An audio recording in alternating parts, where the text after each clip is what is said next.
Bonjour, alors dans cette leçon, nous allons continuer à regarder des fonctions scheme, mais cette fois-ci, nous allons construire des prédicats, c'est-à-dire des fonctions qui retournent vrai ou faux.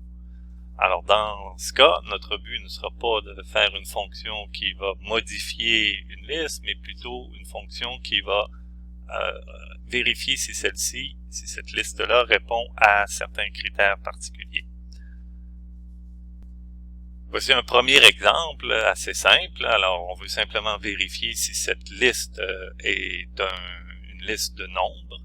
Alors, dès qu'il y a autre chose que des nombres dans cette liste, cette fonction devrait retourner faux. Alors, encore une fois, notre fonction nombre est définie à l'aide d'un compte qui va traiter chacune des conditions possibles.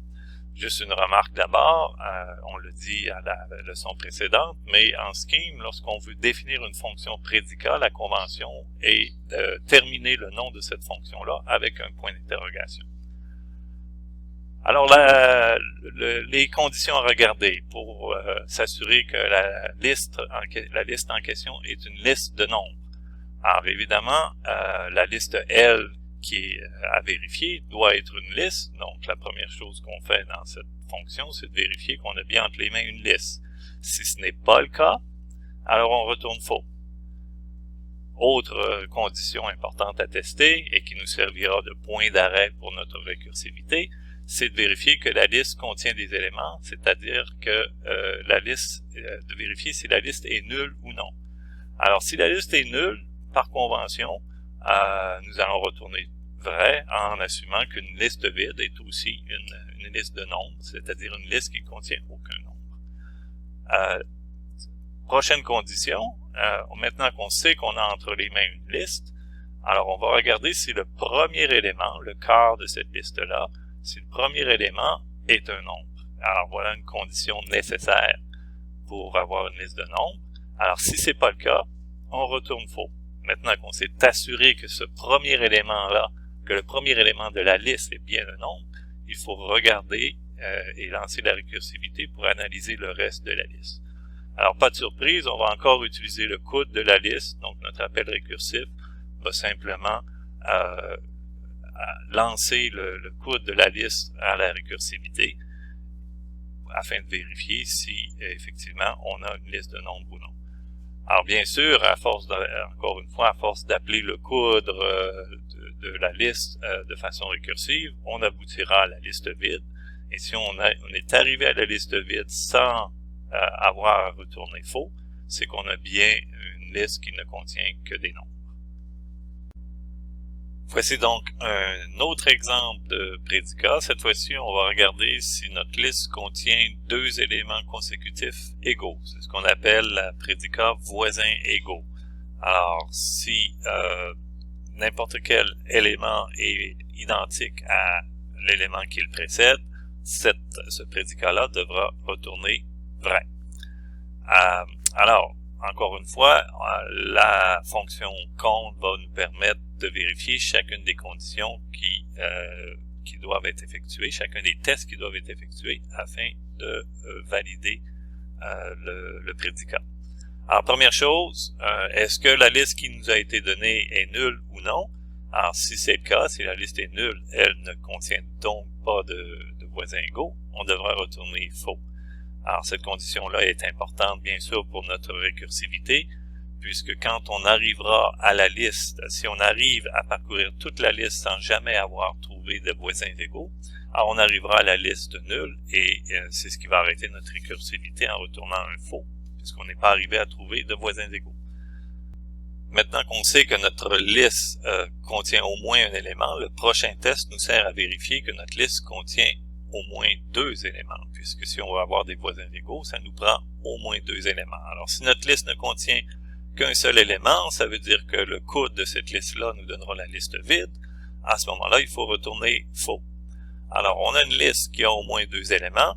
Alors, on vérifie que le premier élément, le quart de la liste, et le deuxième élément de cette liste-là, qui est le quart du coudre de cette liste-là.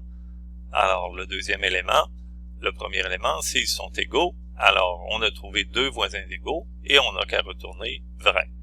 Alors, si jamais on n'a pas encore trouvé d'éléments égaux, on continue le parcours de notre liste, et encore une fois, notre récursivité nous amène à extraire le coudre de cette liste-là pour maintenant tester si ce second élément, en fait, si le reste de la liste ne contiendrait pas deux éléments égaux. Encore une fois, cette récursivité va s'arrêter certainement lorsqu'on va se retrouver avec une liste d'un seul élément ou de 0 élément. À ce moment-là, les deux conditions qu'on a vues précédemment vont permettre à la récursivité de s'arrêter. On termine avec une petite question et on se demande qu'est-ce qui arriverait si on changeait le retour de la fonction de vrai pour le retour du coude de cette liste-là. Alors, l'idée serait simplement de retourner, alors le résultat produit, ce serait simplement de retourner la sous-liste dans laquelle on a éliminé tous les éléments jusqu'à la répétition. Donc, dans mon exemple 1, 2, 3, 3, 4, 5, on se retrouverait à retourner la liste 3, 4, 5. Alors, ce serait une autre façon de transformer le prédicat en une fonction de traitement de liste plutôt. Alors, il serait recommandé à ce moment-là d'enlever le point d'interrogation pour signifier qu'on a maintenant non pas un prédicat, mais une fonction de traitement de liste. Ce troisième exemple est un peu plus élaboré parce qu'il contient une récursivité et un parcours de liste. Alors, c'est le prédicat qui nous permet de déterminer si deux expressions sont complètement équivalentes. Alors, s'ils contiennent exactement les mêmes éléments, sachant qu'un des éléments de cette liste-là peut aussi être une liste, qui peut aussi contenir une liste, et ainsi de suite. Donc, il y a une récursivité. Il y aura une récursivité pour parcourir tous les éléments de la liste, et il y aura aussi une récursivité pour parcourir les listes dans les listes. Voici donc deux expressions, deux listes dont on veut tester l'équivalence. Alors, on voit bien que ma première liste contient 3 éléments. L'un de ces éléments-là est une liste. Même chose pour ma deuxième liste. La seule différence, c'est le dernier élément. Et ce dernier élément-là n'est pas égal au dernier élément de la première liste. Alors, c'est pour ça que notre résultat sera faux. Alors, bien sûr, si je changeais le dernier élément de la deuxième liste pour devenir équivalente à la première liste, mais cette fois-ci, j'obtiens vrai, c'est bien le résultat attendu. Alors, ce qu'il va falloir faire, c'est explorer chacun des éléments de la première liste et de la seconde liste, s'assurer que chacun de ces éléments-là sont égaux. Mais quand on arrivera à un élément qui est une liste, il faudra aussi parcourir les éléments de cette liste-là et de la seconde liste pour vérifier si chacun de ces éléments-là sont égaux, puisque on peut avoir une différence à l'intérieur d'une liste dans une liste. Comme suit. Alors, retournons à notre fonction d'équivalence, et encore une fois, la définition de cette fonction-là repose sur une fonction de condition qui va tester indépendamment chacune des possibilités. Alors, la première étant que X et Y peuvent être des listes, mais aussi peuvent être des éléments. Alors, c'est ce qu'on fait dans les deux premiers tests. On s'assure que si on a entre les mains X un symbole, on va tout simplement tester si X est égal à Y. Alors, si X est un nombre, on va simplement tester si X est égal à Y. Alors, si les deux sont des nombres et ce sont le même nombre, à ce moment-là, si équivalent me retourne vrai, ça veut dire que j'ai déjà une des premières conditions qui est remplie en termes d'équivalence. Deuxième cas, alors ce que j'ai entre les mains, alors c'est le cas général si on veut, X et Y sont des listes. Alors, premier test à faire, est-ce que on a entre les mains une liste vide? Alors, si X est une liste vide, Y doit aussi être une liste vide. Alors, ce qu'il faut bien voir ici, c'est que le compte contient des paires. Alors, si je regarde cette paire-ci, cette paire-là contient comme premier élément une condition, et le deuxième élément de la paire doit être ce que retournera la fonction compte si cette condition-là est vraie. Alors, ce qu'on est en train de dire, c'est que si jamais notre liste X est nulle, Alors, on va tester si la liste Y est aussi nulle et on retournera le résultat de ce prédicat-là.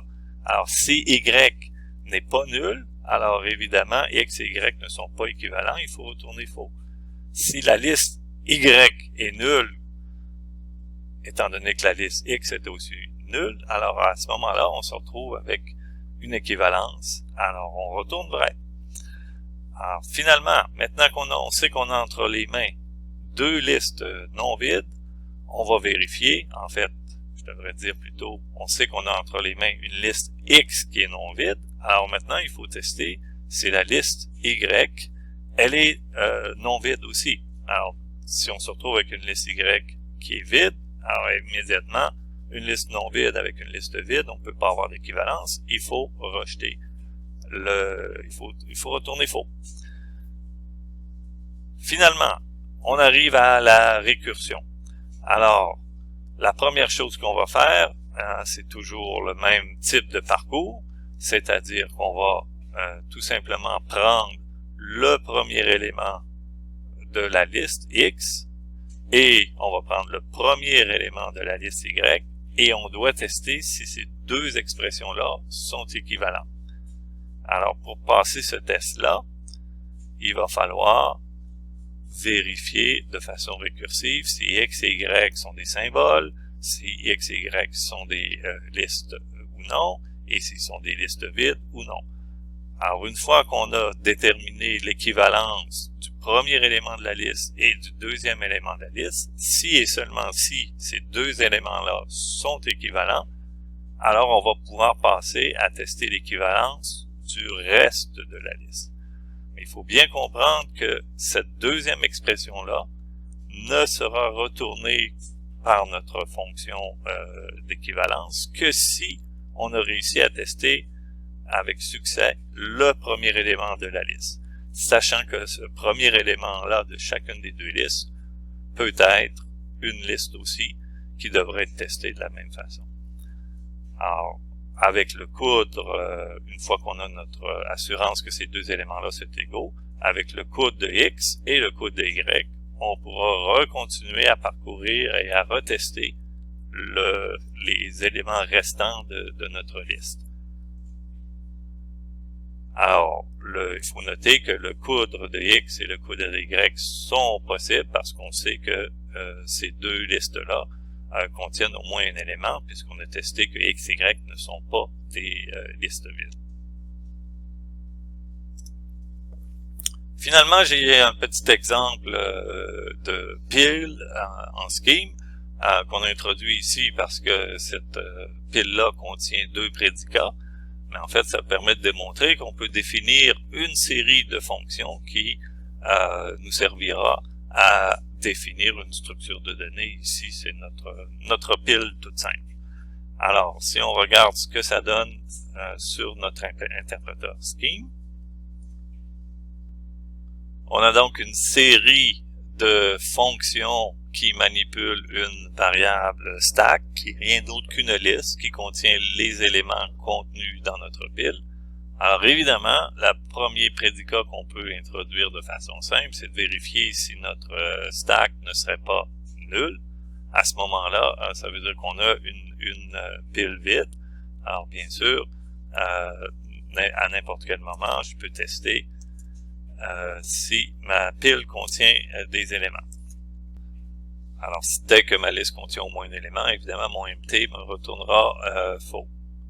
Alors, l'autre chose que je peux faire, c'est ajouter des éléments dans ma pile. Alors, ma pile est une liste. Alors, si je veux ajouter un élément E dans cette pile-là, alors l'élément de la fonction de construction me sera utile parce que à ce moment-là, l'élément E peut être ajouté au début de la liste pile en question pour produire une nouvelle liste qui contiendra un élément de plus. Alors, si par exemple, j'ai ma pile et puis je veux ajouter l'élément A à ma pile et puis ma pile contient déjà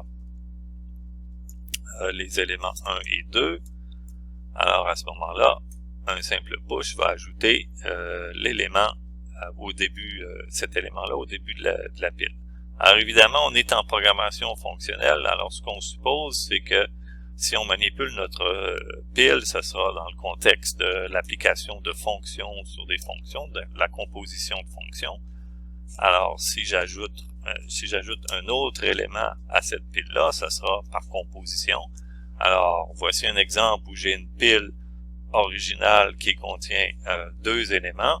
J'y pousse un élément A et je pousse un autre élément C, ce qui va produire maintenant une liste de 4 éléments.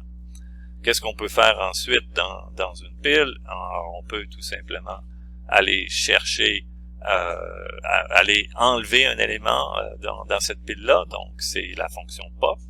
Alors la fonction pop va d'abord vérifier qu'on n'a pas une liste vide, dans ce cas-ci on va retourner une liste vide. Mais si la liste contient au moins un élément, on va l'enlever simplement en extrayant le coudre de cette pile-là.